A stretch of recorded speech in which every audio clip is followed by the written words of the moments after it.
Do you ever feel stuck in both teaching and life, or worse, that everything is just like snowballing in the wrong direction?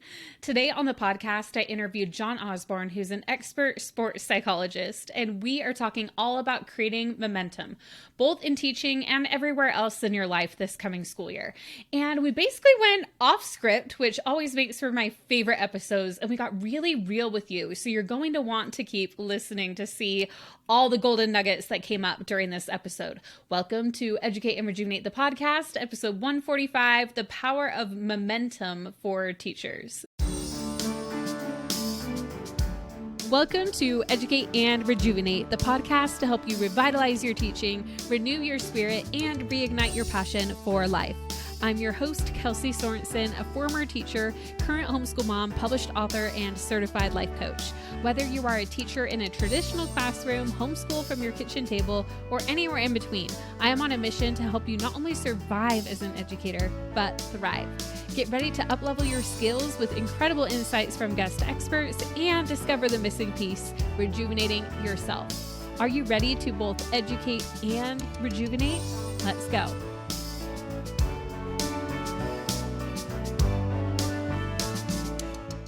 Happy back to school season for those of you who are listening right as this episode is live.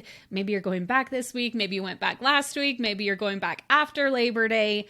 No matter what, I know this time tends to be a little bit busy and we can definitely gain some momentum at the beginning of the year, but sometimes that momentum can be stress or it can be overwhelmed that just compounds, right? And so today we're talking all about momentum and how you can leverage it in your favor. Now, if you've been listening to this podcast at all, you know, we've also had a lot going on lately too. So you've had a lot going on with getting back to school. We've had a lot going on in the company. We did a full rebrand earlier this year from Wife, Teacher, Mommy to Educate and Rejuvenate. We had our event. We created a new lifetime option for our members, which has been a lot of fun. We are almost ready to launch our mobile app.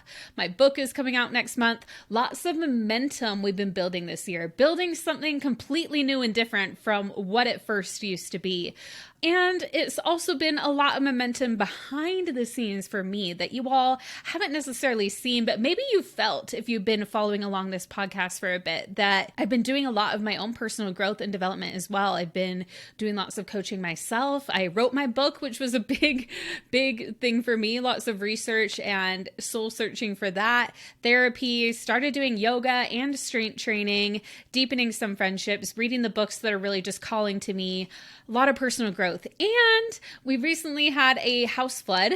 When we came home from the Teach Your Heart Out cruise, our whole basement was flooded. And I can't remember right now if I shared that on here yet. I will tie it into a solo episode next month where I really talk about how that has been a thing. But we're getting ready for our homeschool year, right? Picking new curriculum, figuring things out, while also all the business momentum, everything else. And so we've been building this momentum, and even though it's still in the messy stages, like literally messy in my house right now as we clean up from the flood, all the odds and ends, wrapping up from the event, and troubleshooting some things with the app and planning my book, everything is moving forward. And it's all about what we talk about. It's about what we do with what comes up, right? As we talk about a lot on the podcast, it's not about what circumstances come our way, but it's about what we think and how we feel and what we do, right? And we're talking a lot about that today here on the podcast. And that's why I loved this topic of momentum that our amazing guest, Jon Osborn, suggested that we talk about today. Now, Jon has been on the podcast before. It was almost exactly 2 years ago. It was September 6th, I believe, that episode 30 with Jon Osborn aired here on what was Wife, Teacher, Mommy, the podcast at the time. And we talked about building mental toughness for teachers and students. And it was a great episode. I remember so many great things that we talked about there, and I actually want to listen to it again here soon. And Jon has also done a couple calls in the club that the replays will be available for those of you who are members, if you want to check it out, if you like what he has to share today. And that episode, what we did before was really great, but we both felt, as I was talking to Jon after, which is always a privilege I get to have with our amazing guests. We kind of get to debrief after and just kind of chat for just a few minutes before we head off about to do whatever else both of us have to do in our day. But we both felt like this episode was even better, even stronger than that first one we did. And he was like, I might have been nervous the first time. And I was like, I was still figuring out podcasting and all of that. And we both had our own growth and momentum that we've been creating these past 2 years, which you're going to get to hear a lot about that from Jon here on this episode too. And I'm still honestly feeling the momentum of this interview. It was such a great interview. And Jon just always has so many incredible things to say. So you're really privileged to get to hear from him today. And like I mentioned in the little teaser at the beginning, we went super off script. Like last night and actually we really put this together kind of like in the last 24 hours. Like I texted Jon and I was like, oh, I'll get some questions together. He's like, oh, I'll do it for you. So he put together some awesome questions. And I was like, okay, I'm going to add these ones. And then we completely ignored the questions. We actually touched on everything, but we went about it in such a more organic way, which really leads to my favorite interviews that we have, because that's when there's so much more creativity, so much more, momentum, you could even say, in the interview, because we're just feeding off of each other and sharing what is really inspired and what just naturally comes up. So this is, again, one of those interviews that really did that. So you're really going to enjoy this episode today. Okay, before we dive into the episode though, let me tell you a little bit about Jon. I've got his bio on his awesome Utah Sport Psych website pulled up. Now, again, even if you don't live in Utah, that's just a name, because he can easily obviously go in person in Utah, but he is willing to help anybody wherever. So, okay, here is what his bio has to say. So Jon's journey into sports psychology began at the age of 13 when he dislocated his knee for the first time. Over the next 3 years, he experienced the same injury 7 more times, each requiring rehabilitation and keeping him on the sidelines watching his teammates compete. These challenges ignited his interest in the fundamental principles of sports psychology. After enduring 4 surgeries, Jon pursued his passion academically, earning a master's degree in sport and performance psychology from the University of Utah, my alma mater as well. As a professional, Jon focuses on enhancing mental toughness through the application of mental skills. He delivers memorable lessons and techniques using creative methods such as negativity cocktails and PB&J sandwiches to help individuals develop resilience, control, and confidence. From sales teams to educators and golfers to drill teams, Jon enjoys working with athletes of all ages and abilities. He is the head of the mental performance coach for the University of Alaska at Anchorage, as well as working with Utah State University, Southern Virginia University, Westminster College, Show Up Utah, Utah Association of Elementary School Principals, Utah Charter Network, Siddons Martin Emergency Group, and various high school athletic programs across the state of Utah. And Jon enjoys spending his free time outdoors, camping, hiking, playing sports with his wife, Megan, who's also on the Educate and Rejuvenate team, and their 3 children, Charlotte, Gigi, and Walter. So without further ado, I'm so excited for you to hear this amazing conversation with Jon. He's amazing. So if you love what you hear on the podcast here today, make sure that you follow him. We'll have all the links in the show notes. Now let's dive in.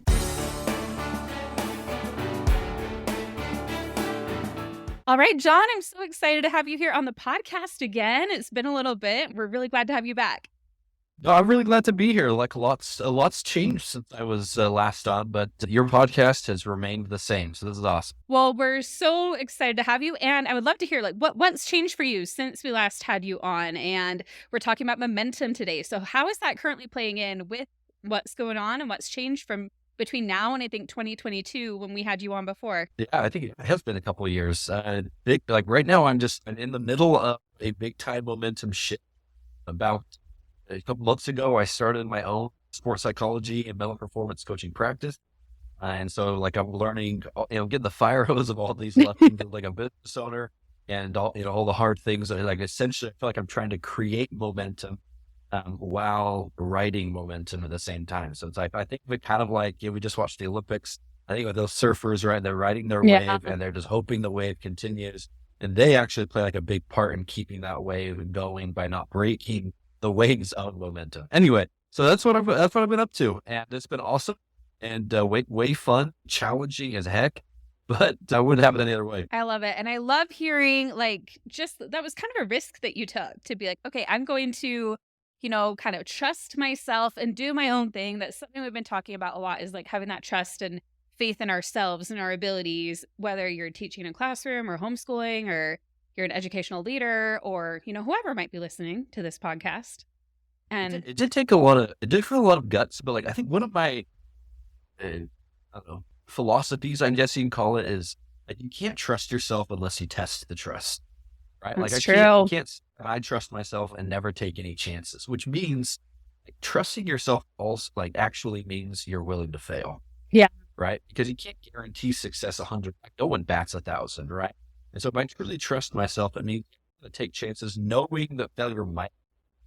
But what I'm trusting is my ability to execute, right? The vision.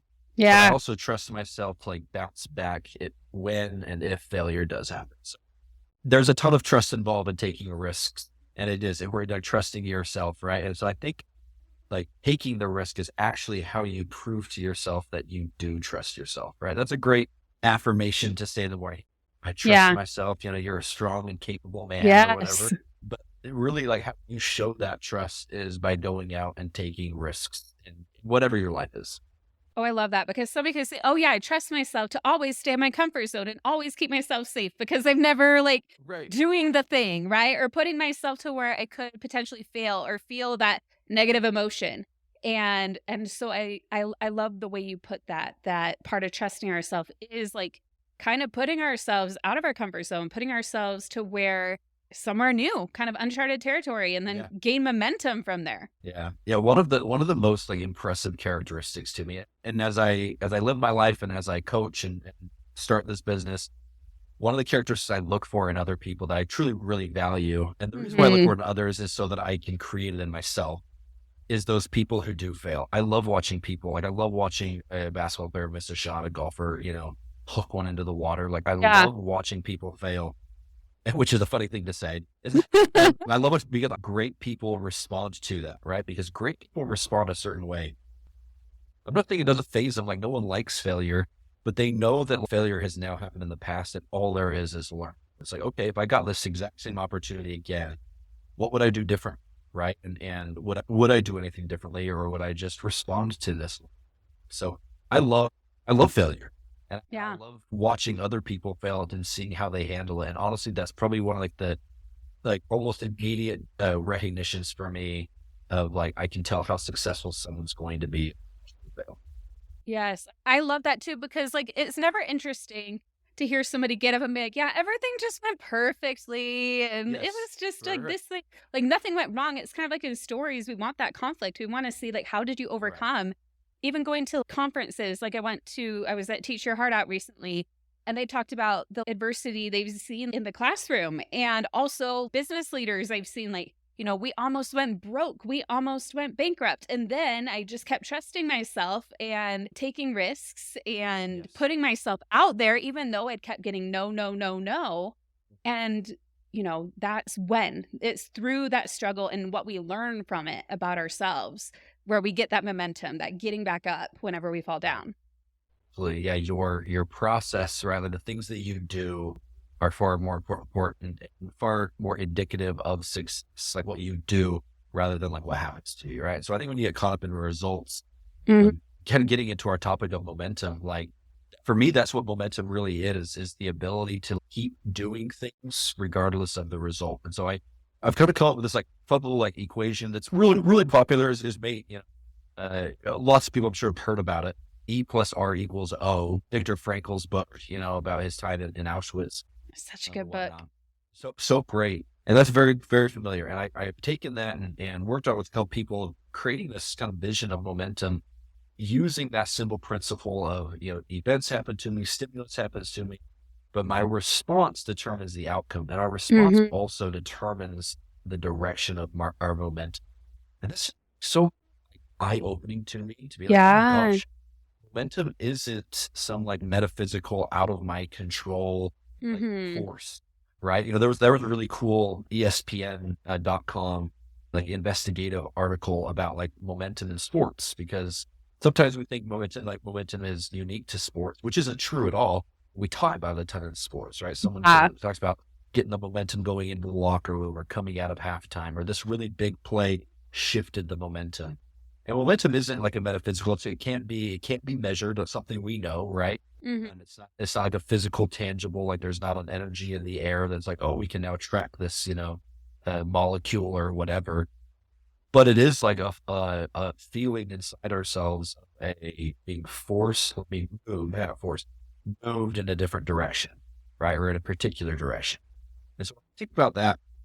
about how powerful like that force is on our side, and how that is something we can control. We control that by how we respond to the things that happen to us, and then how we respond to our response as well. And that's how we kind of create momentum. I love that so much. And I love that this is kind of just a different way of thinking about a lot of what we've talked about here on the podcast, and just hearing different ways of thinking about it, like the stimulus and the response, like you were talking about. Like, it's not what happens to us. Like, a lot of times that is completely out of our control, but it is what we do about it.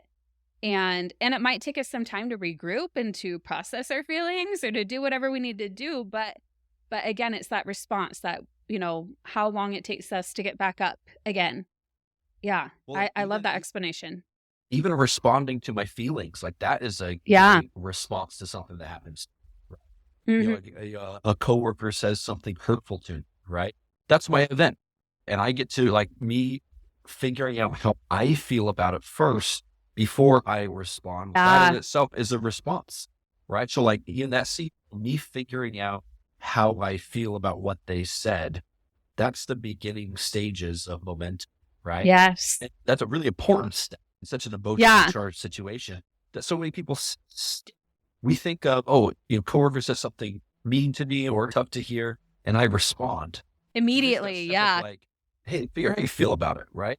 When Yeah. I started taking those steps, and not just with coworkers, but with coaches, players, parents, whoever, I started realizing that there's actually kind of a list of criteria for me, whether or not I actually care what you think, right? And so like I was responding to these people that I wouldn't come to you for advice. So why am I Right. taking your criticism, right? That's become like a really powerful kind of mantra for me, is like, if I would come to this person for advice, that I don't actually care anything about their criticism, right? And so that Yeah. was me figuring out how I felt about that first. And then once I figured that out, then I could respond appropriately, right? And I love that Right. like decision-making point, right? Of deciding how I feel. And so it can take our momentum or start our momentum on a path that's either positive momentum or negative momentum, right? And so it's such a powerful, like our responses to stuff have such a powerful effect on our futures. And so what I've been really trying to focus on with the people I'm coaching and helping is for them to like not give up on the moment, right? Mhm. Don't be so quick so quick to act that you forget how to respond. Yes. And that response, like I said, it's really going to change the trajectory of the next few moments, right? That I take a tough criticism from somebody and I determine like, hey, I don't really care what they think. So I respond with a smile instead of like a word of anger, right? And now all Yeah. of a sudden my trajectory is like completely different, right? And because of that smile or that word of anger, I can now like create momentum on top of those types of things, if that makes sense. That totally makes sense. So what I love that you touched on too is that with momentum, it's not about, I feel like sometimes when people think of momentum, they think like go, go, go. Like our society is just like constant, like, Yeah. there's no time to take a moment to check in how you feel. I just have to respond right now. But sometimes momentum is about being more self-aware and being more like conscious of our response, which sometimes means we take that pause, we take that moment to check in with ourselves and be like, okay, what momentum do I want to create? Do I want to create that? I can't remember what words you used, but like the negative momentum, or do I want to create the momentum, the direction I more consciously want to go? Yeah. Denzel Washington has this really, really great quote that I love. And, it says in the Denzel Washington way, right? Don't confuse movement with progress. Oh, And I that's a love good that. one. I think about that a lot with what you're saying of like just this busy world of like, I got to go, go, go, go, go. That I think a lot of times like things happen to us and we're moving, right? But we're Mhm. not actually progressing at all. Right. And when I think of like I'm not progressing my momentum, I'm just like doing stuff. And so if I'm conscious, like to your point, if I'm conscious about the way, like the direction I want to go, that I can intentionally build momentum going that direction. And it may not be these like snap judgments. It may be Mhm. like much more like deliberate and methodical, and like choosing how I want to respond in a way that will create positive momentum for me going forward. Essentially what I'm trying to do is help people make good decisions now that will help them make better decisions later. I had this really Yes. cool, I did this really cool example with a girls lacrosse team earlier this year, talking about momentum. And I gave them all whiteboards, just like, players. I actually got one like right here. just these little like small whiteboard size things. And I had them write down like what's the worst thing that's ever happened to you? So we had one girl write down the worst thing that's ever happened to her on the lacrosse field.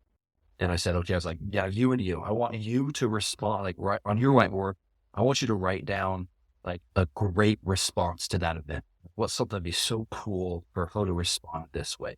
I want you to write down a terrible response to that event. And I had them put like, up above and below. And then we kind of followed that chain. What we did, 60 girls. And what we showed is that we took the one event, and if we continued to build positively with positive responses, how far we got. And we saw like as that chain went up and up and up with more and more good responses, we saw easier decisions being made. We saw, better success in their endeavors. We saw more likable people, like all these different things that were all good responses to this one kind of, terrible event. Right. And then we saw the exact opposite as we moved down. Like, what's the worst way to respond to that? What's the worst way to respond to that? And we built that. And I showed them, we visually saw this huge gap, like between the last whiteboard on the top side and the last whiteboard on the bottom side, there was probably 30, 40 feet of difference on the football field. And so we went over to the bleachers and we went up. I was like, look at this. Like, this is what we're talking about, like why your response matters, because it's creating momentum for you. Look how far apart these two ideas are, right? You being far better off and you being in like the wallows of like depression and loneliness, right? They themselves are far apart because early on in the process, we responded to this one event different.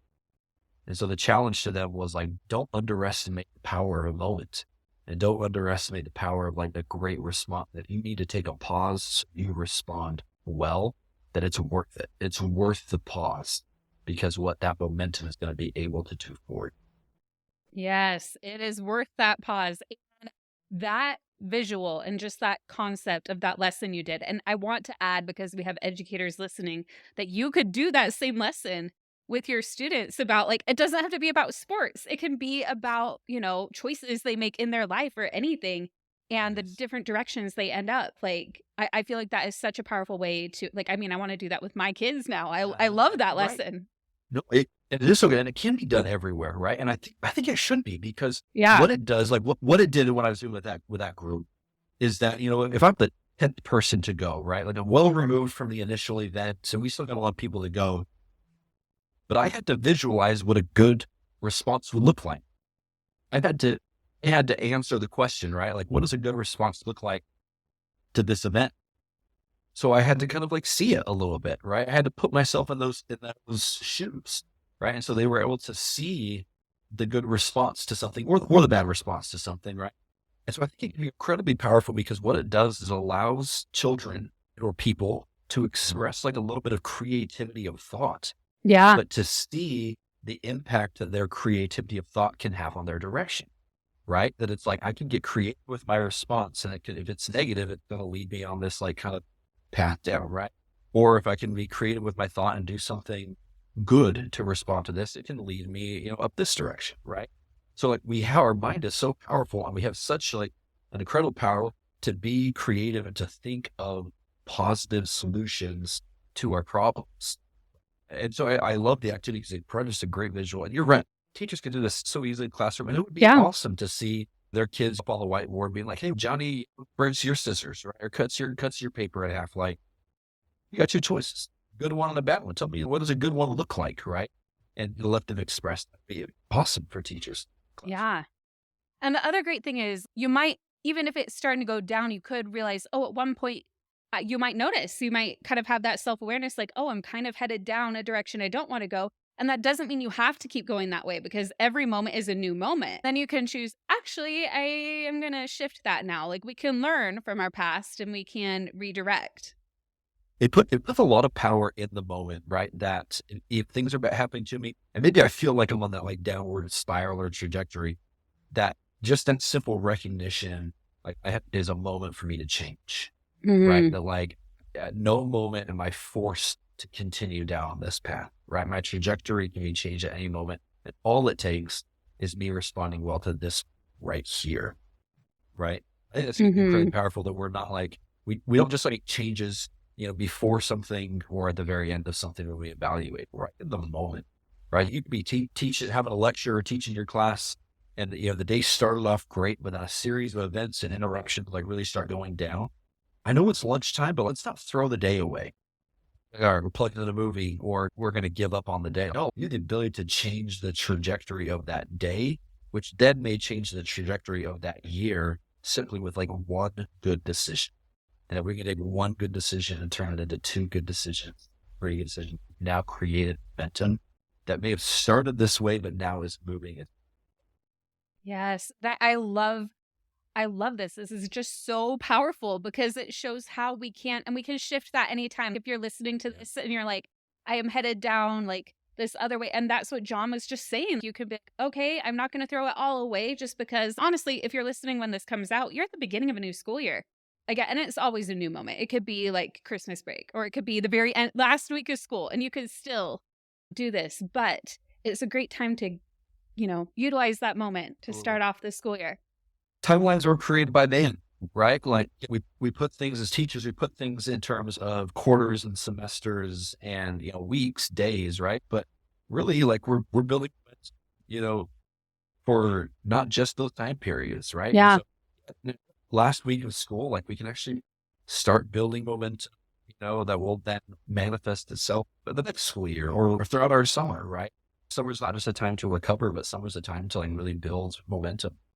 And I've seen that because we just had a bunch of new people join us in our Educate and Rejuvenate Club. And I've met with a few of them one-on-one, and it was amazing because like I'm seeing them already gaining this momentum from doing a lot of what you're talking about. And it's just so powerful to realize that the summer, yeah, it's not just like I'm going to sit back and lay by the pool, but it can really be starting to gain momentum for that coming school year.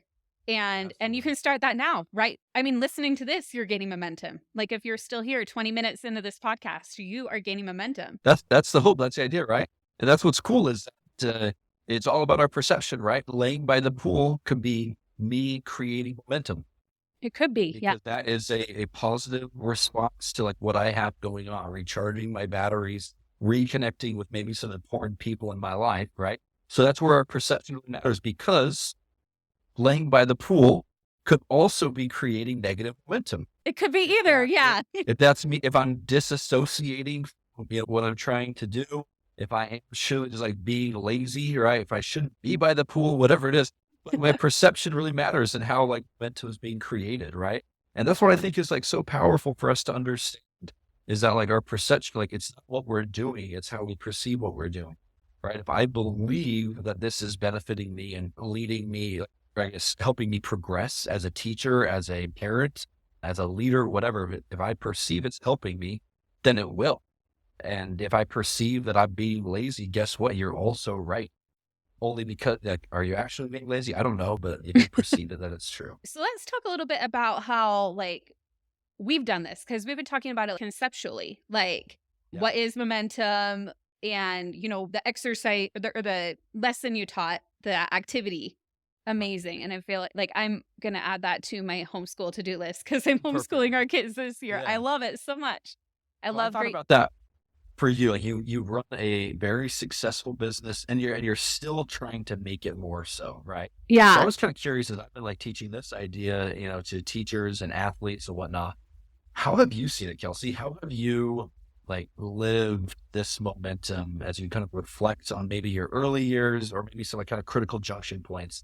How do you feel like the momentum that you guys have at Educate and Rejuvenate has boiled down to like small moments where you responded well?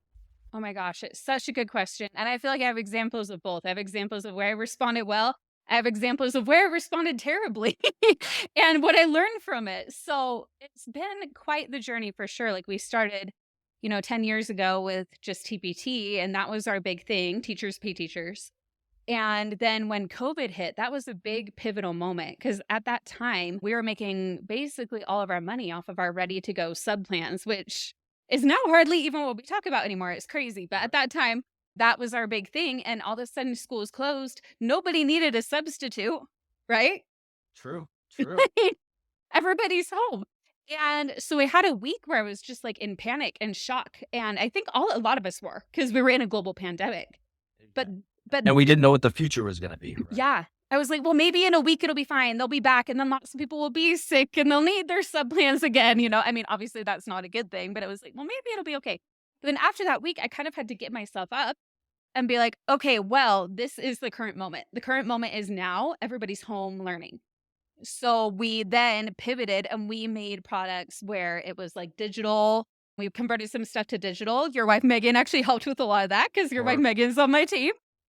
And then some of our team members working on that. And then some of our team members working on home learning packets that could be used either by parents or teachers. And then we're like, what other platforms can we go to? So there's Jane.com before all the craziness happened with Jane.com. I don't know if you heard about that, but we're like, let's put them up on there because parents might want it. And let's start an Etsy shop.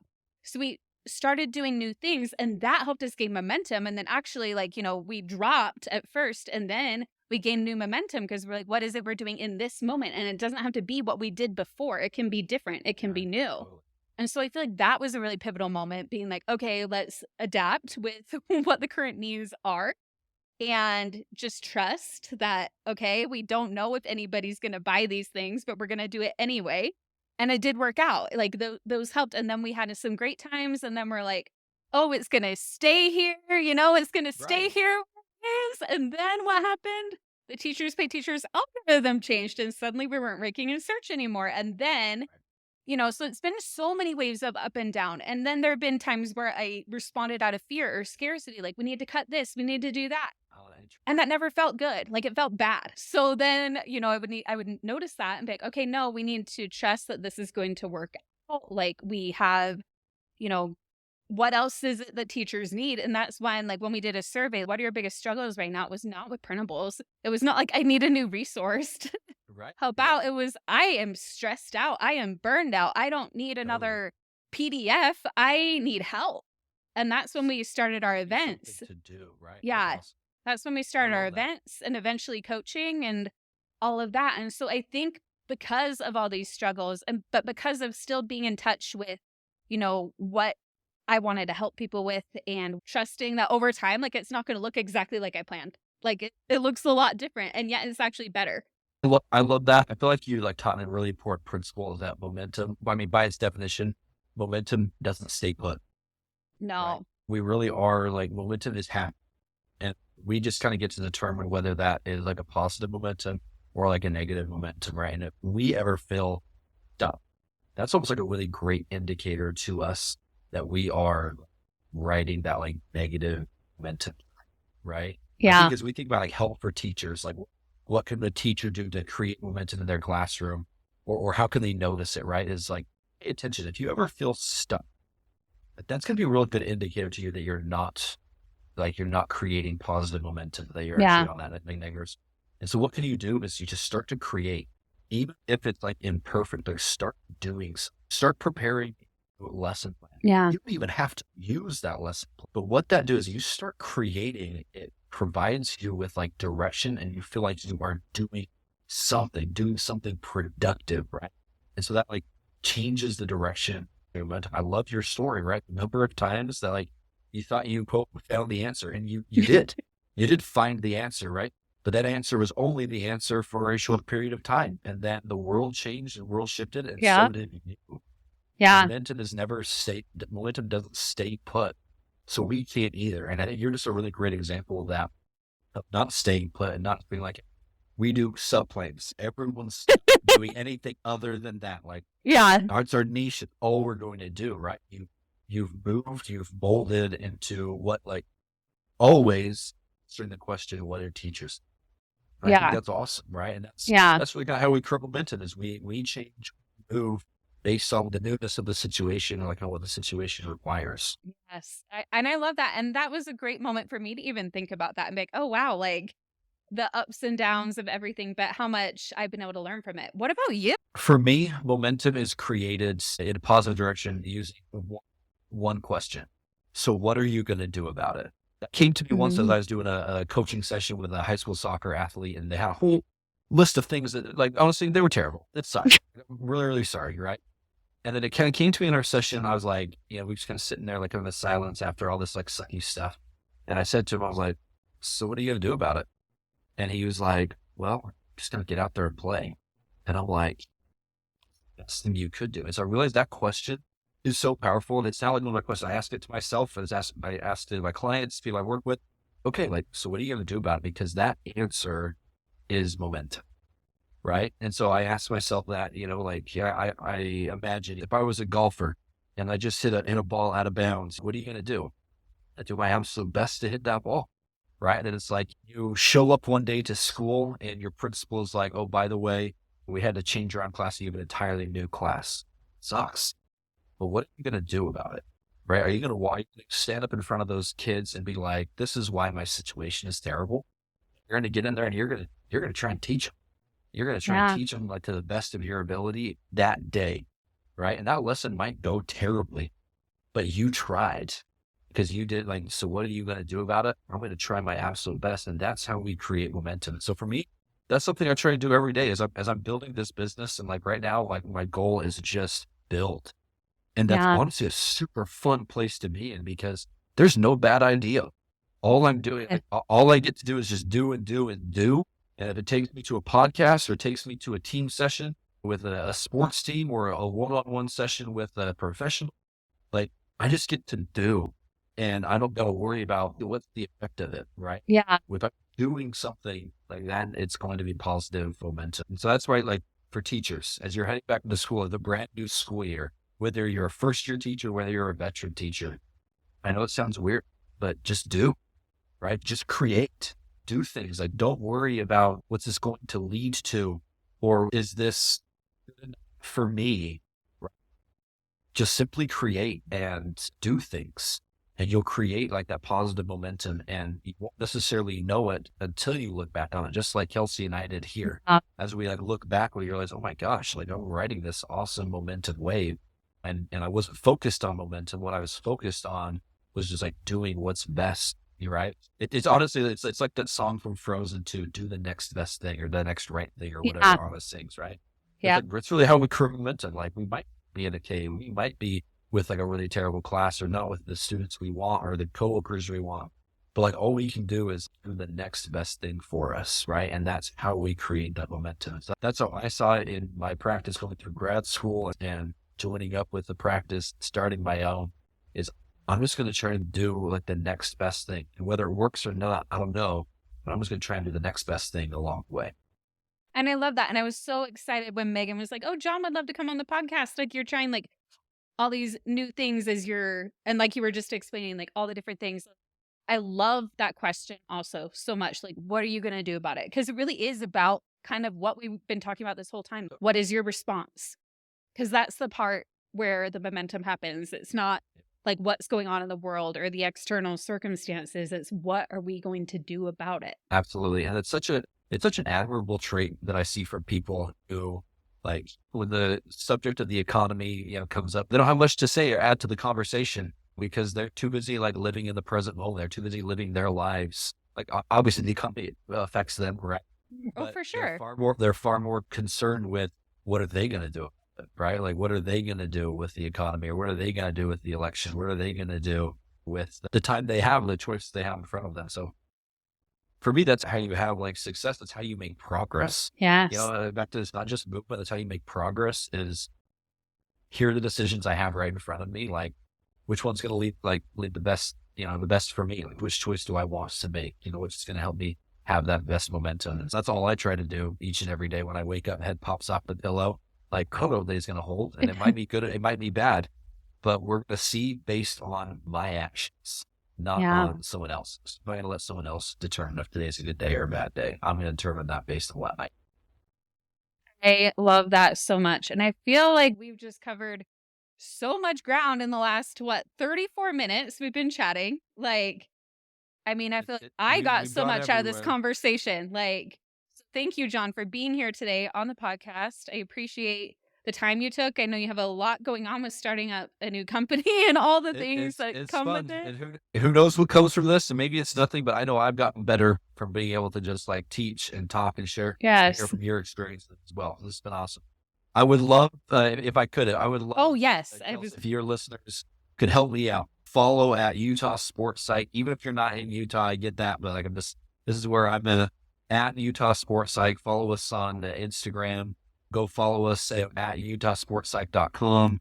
We're always I'm just trying to churn out content for teachers, for athletes, for parents, the whole gambit. That I think you'll be able to learn. We talk about topics like momentum, like responses, like our focus, managing stress, anxiety, whatever. And if there's anything I can do for any of your listeners or people with their groups, their athletes themselves, individually and professionally, like I'd be happy to, and I would love to help them out.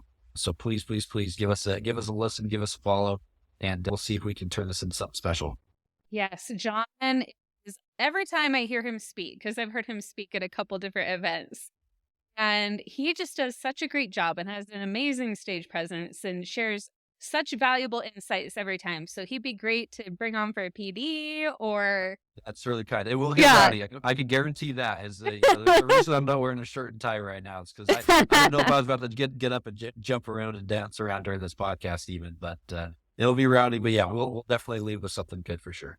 Yes. So then make sure, again, even just following him on Instagram, all his platforms, when you're starting something new, even if you're not like buying something, like likes, comments, shares can help get the message out. It all helps to get the message out. It's all momentum. Yes. So definitely, if you enjoyed this episode, which if you're still listening, I'm sure you did, I would love for you to take a moment to do that, because everything Jon shares that I've heard has been amazing. And I can't wait to see everything that you do with this momentum you're creating. Awesome. Thanks, Kelsey. I really appreciate you having me on today. It was awesome. Thank you for joining me on Educate and Rejuvenate, the podcast today. If you love what you heard in this episode, be sure to hit subscribe so you don't miss the next one. And if you're hungry for even more, be sure to check out the book that I wrote. It's called Educate and Rejuvenate, a 3-step guide to revitalize your teaching, renew your spirit, and reignite your passion for life. It takes everything you learn here on the podcast and that I teach our members inside the Educate and Rejuvenate Club into a guidebook you can refer to again and again. One of our early readers said it was like clarity for her brain. Plus, it's not only a book. With your purchase, you'll get a full PDF guide with exercises and links to videos and more so that you can not only consume but apply everything that you learn. If you're ready to make Educate and Rejuvenate not just a podcast you passively listen to, but a lifestyle that you put into action, it's time to grab your copy on Amazon today. Or head to educateandrejuvenate.com/book to read the first chapter and the introduction today.